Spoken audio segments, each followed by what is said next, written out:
bien-aimés dans le Seigneur, je vous salue dans le précieux nom de Jésus-Christ de Nazareth. C'est le moment pour nous de nous pencher dans la Bible pour méditer sa parole afin d'être conduit et dirigé par la lumière de cette parole qui est la parole créatrice, la parole divine.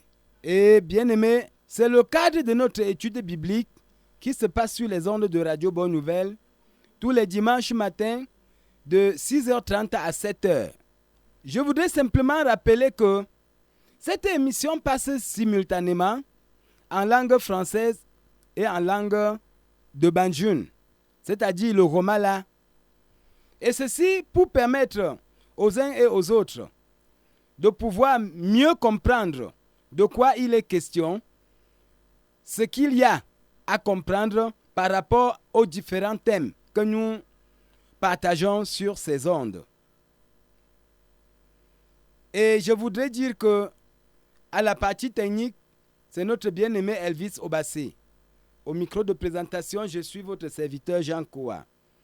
Cette émission est proposée par le ministère New Beginning Ministry des États-Unis et exposée ici sur les ondes de Radio Bonne Nouvelle par votre serviteur que je suis tous les temps. Et nous vous supplions, écoutez et faites écouter. Nous prions. Seigneur Tout-Puissant Dieu, nous te bénissons pour ce moment merveilleux que tu nous donnes, afin que nous puissions partager cette parole. Je prie que cette parole produise en nous les effets de la vie éternelle. Seigneur, permets que cette méditation ou encore cette étude opère une transformation dans les vies des personnes qui doivent nous écouter en ce moment. Merci Seigneur parce que tu le fais par ton esprit. Donne l'ordre à ton ange de nous conduire, de nous guider et de nous inspirer pour la gloire de ton nom. Au nom de Jésus, j'ai ainsi prié. Amen. Chers bien-aimés auditeurs de Radio Bonne Nouvelle, vous qui êtes connectés régulièrement à cette tranche d'antenne, je voudrais vous annoncer que le thème de ce jour, c'est la chanson. La chanson. Mes frères et sœurs, cela peut paraître étonnant que nous disions la chanson dans une émission chrétienne et spirituelle. Certes, simplement parce que nous réalisons que dans la vie, la chanson a une place dominante dans toutes les cérémonies, dans tous les grands rassemblements, dans tout ce qui est officiel et solennel. Nous nous rendons compte que la chanson est le véhicule qui permet de stabiliser certaines valeurs dans les cultures, dans les religions et même dans une société. La chanson, c'est quoi donc? C'est une œuvre musicale qui combine la mélodie, les paroles, l'harmonie, le rythme. Voilà ce que c'est, en définition, la chanson. Et si nous allons lire dans la Bible le Psaume chapitre 47, du verset 7 à 8, voici ce qui est écrit. Chantez à Dieu, chantez. Chantez à notre roi, chantez. Car Dieu est roi de toute la terre. Chantez un cantique. Mes frères, nous prenons ce texte-ci pour comprendre que si nous considérons la parole de Dieu comme l'autorité suprême, ce n'est pas une option, c'est un ordre. Car ici, il nous est recommandé de chanter. Et c'est à l'impératif. Chantez à l'Éternel, chantez. Ce n'est pas pour rien que cet homme de Dieu, inspiré par le Saint-Esprit, nous ordonne de chanter. C'est parce que la chanson a une puissance. Et c'est cette puissance que nous allons venir maintenant révéler au peuple de Dieu. Pourquoi? Pour que chacun de nous sache quelle est l'importance de la chanson. Parce que plusieurs dans l'église chantent simplement parce que s'ils ne chantent pas à la chorale, on va le sanctionner. D'autres chantent simplement parce que c'est la chanson de l'église. Et comme on est à l'église, il faut chanter. Non, c'est un peu plus que ça. C'est un peu plus que ça. Je parle ici pour le cas de l'église. Mais la chanson ne se limite pas à l'église. Nous retrouvons la chanson dans toutes les solennités. Que ce soit les sacrifices, que ce soit n'importe quoi, nous allons rencontrer. Partout où les hommes se sont rencontrés pour quelque chose de solennel, il faut la chanson. C'est pour cela que nous nous interrogeons au sujet de la chanson. Alors, dans la chanson, nous allons ressortir ce qu'on appelle la louange. La louange, c'est quoi? La louange est un acte de rendre hommage, de célébrer et de glorifier Dieu, ou une personne en exprimant sa reconnaissance, son admiration et son affection. Nous comprenons que quand on parle de louange, c'est une formule qui sort de la chanson. Parce que dans la louange, nous retrouvons tous les éléments que la chanson offre. Sinon, quelques-uns. Et puis, la louange sert à faire quoi? Rendre hommage, glorifier soit Dieu, soit une personne, soit même exprimer notre affection à une chose qui nous a affectés. Et alors, on lui adresse la louange. Il y a les gens qui adressent la louange même aux objets. Et c'est dans ce sens-là que nous disons que c'est adresser hommage même aux objets. Dans tous les cas, la louange, c'est pour adorer, c'est pour exprimer la reconnaissance. La louange, c'est pour glorifier Dieu. Lorsque nous sommes impactés par une circonstance, ou encore par une chose, ou encore par un homme, ou encore par Dieu lui-même, nous sommes très disposés à l'honorer. Et très rapidement, chacun de nous doit pouvoir se disposer à louer soit l'homme, soit Dieu, soit les objets.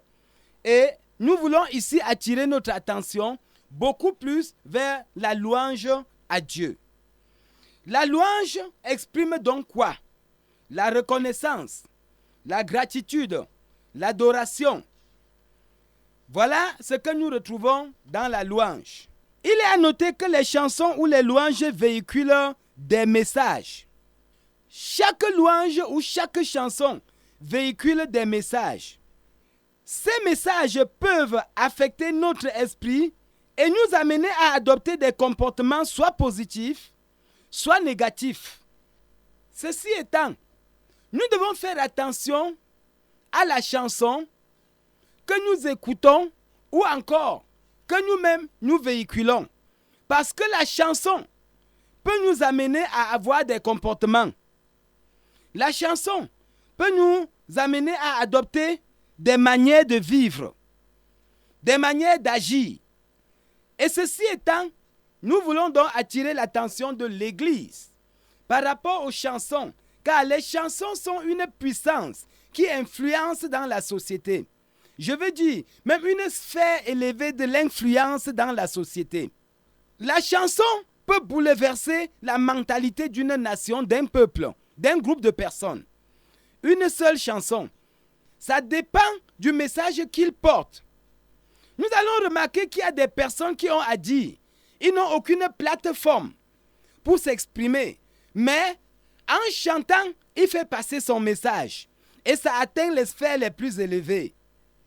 C'est ça donc ce que nous devons comprendre dans la puissance de la chanson.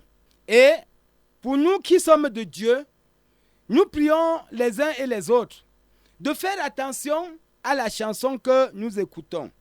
Nous voyons encore ici les effets de la chanson sur l'âme de l'homme. 1.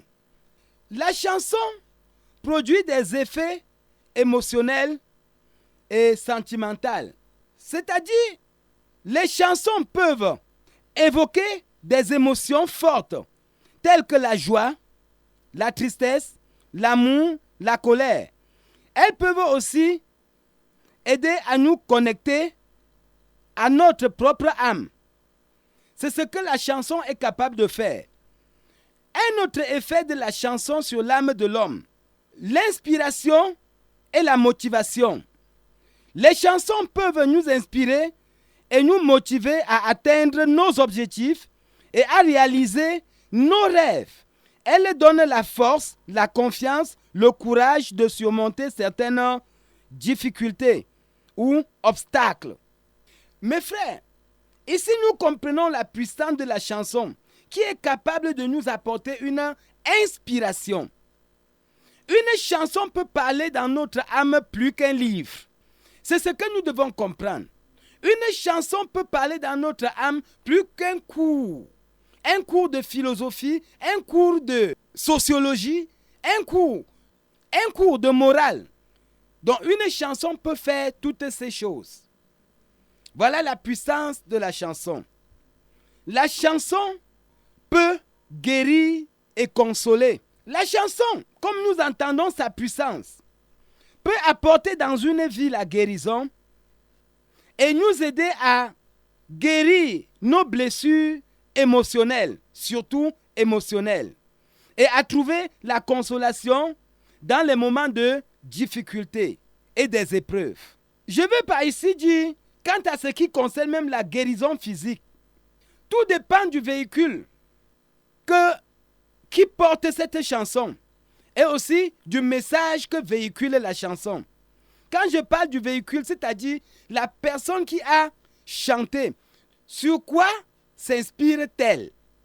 Nous étions dans une conférence des pasteurs lorsque une chante de l'Éternel rend témoignage qu'elle avait été invitée dans une conférence quelque part et lorsqu'elle a pris le micro pour chanter, à la fin, c'est une femme qui sort du milieu du peuple dans une grande foule et commence à crier « Alléluia, Alléluia ». Lorsqu'on a commencé à chanter cette chanson, j'ai retrouvé la vue. J'avais une cécité totale depuis des années. Bien-aimé, c'était un témoignage visible et palpable que Dieu est au milieu de son peuple. Que Dieu est au milieu de son peuple, selon qu'il est écrit dans le livre de Somme, que l'Éternel siège au milieu des louanges de son peuple. Ça veut dire que là où on chante pour l'Éternel, il vient. Lorsqu'on chante pour Dieu, son règne est là. Dieu n'a pas eu besoin ce jour que des personnes prient et imposent les mains. Il n'a pas eu besoin ce jour qu'on jeûne et qu'on se mortifie. Non, il a fallu seulement la louange, que les merveilles de l'Éternel se manifestent dans cette salle. Alors, nous comprenons que la chanson guérit. Et si nous allons revenir à la Bible, je vais m'attarder sur le texte de 1 Samuel, chapitre 16, du verset 15 au verset 23. Alors, mes frères et sœurs, comprenons ici quelque chose d'important qui s'est passé dans la vie d'un roi en Israël. Là, je vais lire ici dans le livre de 1 Samuel, chapitre 16, du verset 15 à 23. Voilà ce qui est écrit. L'esprit de l'Éternel se retira de Saul, qui fut agité par un mauvais esprit venant de l'Éternel. Les serviteurs de Saul lui dirent, « Voici un mauvais esprit de Dieu t'agite. Que notre Seigneur parle. Tes serviteurs sont devant toi. Ils chercheront un homme qui sache jouer de l'harpe. Et quand le mauvais esprit de Dieu sera sur toi, il jouera de sa main et tu seras soulagé. » Saül répondit à ses serviteurs, « Trouvez-moi un homme qui joue bien et amenez-le. » L'un des serviteurs prit la parole et dit, « Voici, j'ai vu un fils d'Isaïe, Béthélémite, qui sait jouer.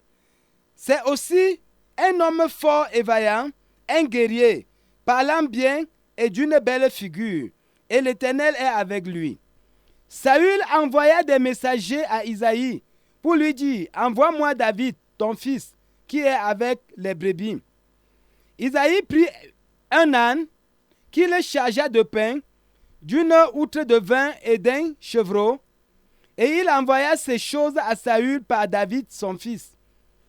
David arriva auprès de Saül et se présenta devant lui. Il plut beaucoup à Saül et il fut désigné pour porter ses armes. Saül fit dire à Isaïe, « Je te prie de laisser David à mon service, car il a trouvé grâce à mes yeux. » Et lorsque l'Esprit de Dieu était sur Saül, David prenait la harpe et jouait de sa main. Saül respirait alors plus à l'aise et se trouvait soulagé et le mauvais esprit se retirait de lui. Voici un témoignage biblique que nous venons de lire.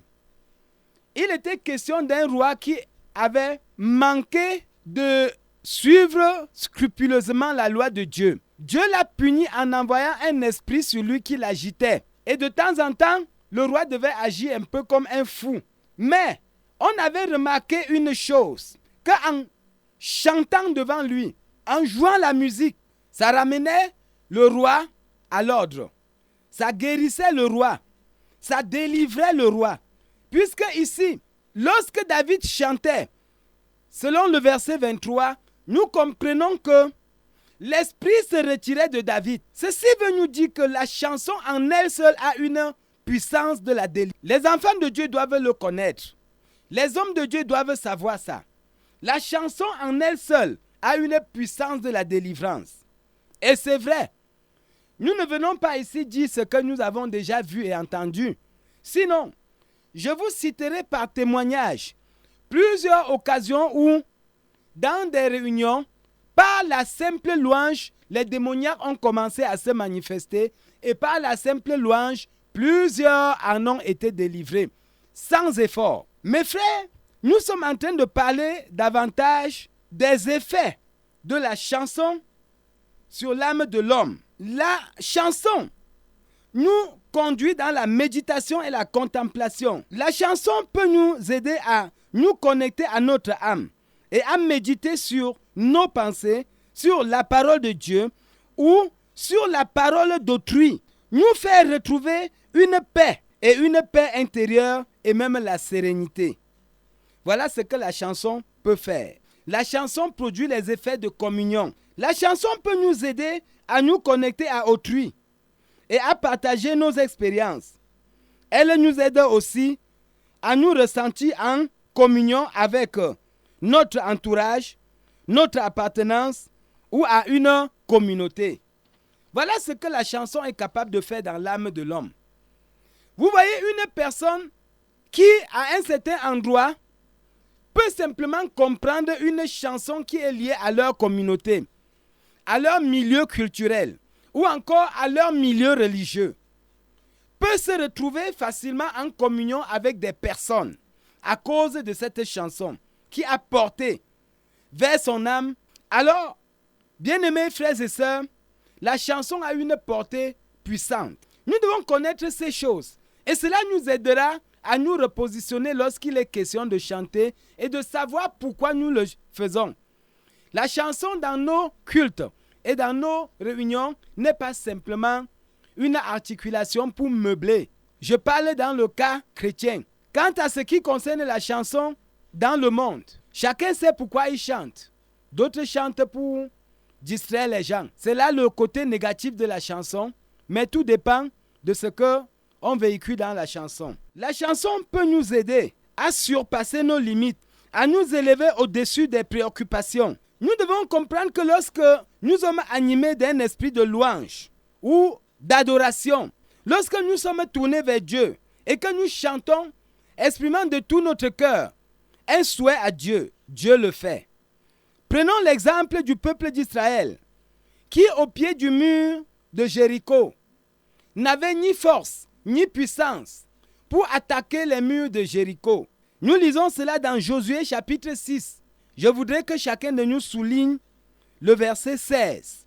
Et l'Éternel prescrit au peuple d'Israël de faire le tour de la ville au pied du mur une fois par jour et le 7e jour, en élevant les cris de louange à Dieu.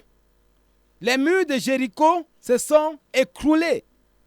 Voilà une simple action de louange qui a amené le peuple d'Israël à réaliser l'impossible. Toi aussi, tu peux réaliser l'impossible lorsque tu chantes pour Dieu. Lorsque tu chantes et dans ta chanson, tu confesses quelque chose de positif.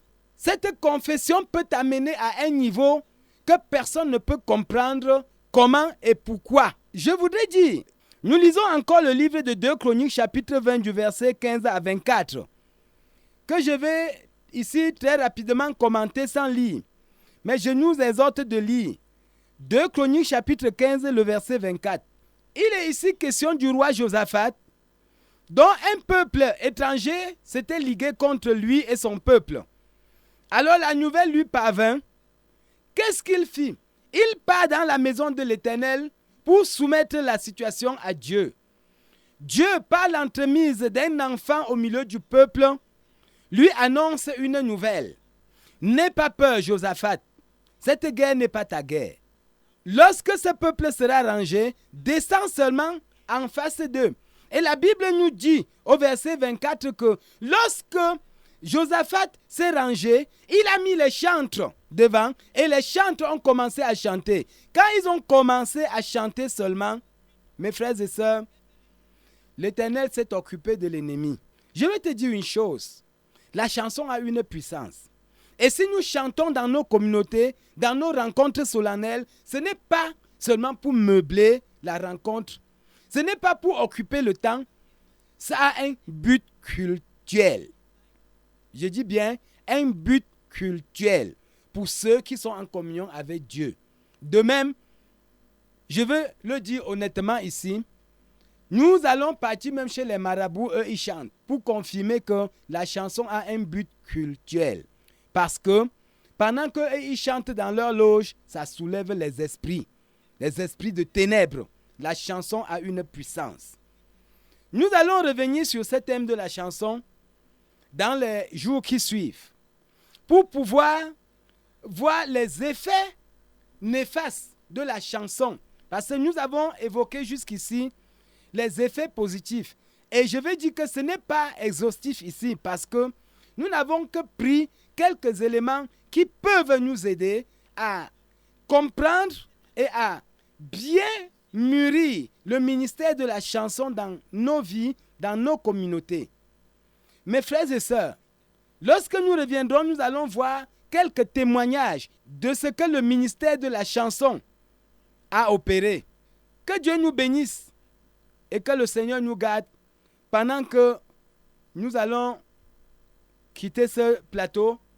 Je voudrais vous rappeler qu'à la partie technique, c'est notre bien-aimé Elvis Obassi. Au micro de présentation, je suis votre serviteur Jean Kowa. Merci et à bientôt. Chaque dimanche matin, 6h30, 7h, écoutez et faites écouter. Que Dieu vous bénisse. Amen.